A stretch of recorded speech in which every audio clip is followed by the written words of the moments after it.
ఇంకొక మాట, మొన్నటి వరకు ప్రజాపాలన పేరుతోని మరి అన్ని కూడా అప్లికేషన్లు తీసుకున్నారు.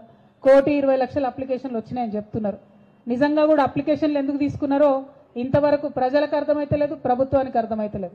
ఎందుకంటే ఈ డేటా మొత్తం ఎవరెవరు ఏదైతే అప్లికేషన్లు పెట్టుకున్నారో అన్ని మీ సేవా సెంటర్లలో ఆల్రెడీ డేటా మొత్తం ఉన్నది. రేషన్ కార్డు అప్లికేషన్ అయినా, వితంతు పెన్షన్ అప్లికేషన్ అయినా ఏదైనా ఆల్రెడీ డేటా ఉన్నది. ఇక కొత్త స్కీములు కావాలనుకునే వాళ్ళు పెట్టుకునే అప్లికేషన్లు తప్ప మళ్ళీ పెట్టిన వాళ్ళతోనే పెట్టి తీసుకొని ప్రజల లైన్లో నిలబెట్టిండ్రు. అది అయిపోయింది. సరే, ఇవాళ మేము ప్రభుత్వాన్ని కోరేది ఒకటే. ఇవాళ ఆల్రెడీ జనవరి 8వ తారీఖు 9వ తారీఖు జనవరి 1 నాడు పెంచినటువంటి పెన్షన్లు వేయాల్సినటువంటి ప్రభుత్వం జనవరి 9 అవుతుంటే కూడా మరి పెన్షన్ల ఊసెక్కడా లేదు. అక్కడనో ఇక్కడనో 2-3 జిల్లాలల్లో ఉద్యోగస్తులకు జీతాలు వేసిండ్రు, మిగతా జిల్లాలలో ఇంకా జీతాలు కూడా రానటువంటి సందర్భం, రైతు బంధు ఊసులేనటువంటి సందర్భం. ఏమంటున్నారు? ఇవన్నీ అడిగితే అరే నెల రోజులు ఇయ్యరా, 2 నెలలు ఇయ్యరా అంటున్నారు. తప్పకుండా ఇస్తాం, 100 రోజులు కూడా ఇస్తాం. కానీ మేము కోరేది ఒకటే, ఆల్రెడీ 44 లక్షల మందికి ఈ రాష్ట్రంలో కేసీఆర్ గారి హయాంలో పెన్షన్లు ఇస్తూ వచ్చినాం.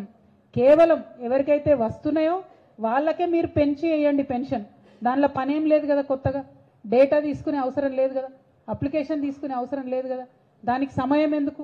దాన్ని మాత్రం జనవరి 1 నుంచి మీరు పెంచిన పెన్షన్ వేయవలసిందిగా మేము డిమాండ్ చేస్తూ ఉన్నాం.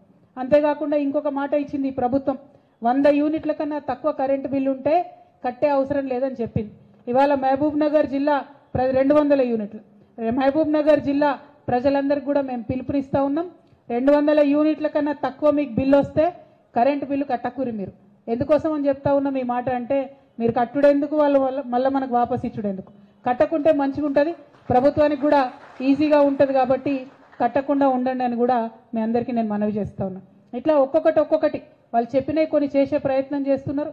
అందులో ఏమన్నా లోటుపాట్లు ఉంటే తప్పకుండా ప్రభుత్వానికి సూచన చేస్తాం, సమయం ఇస్తాం.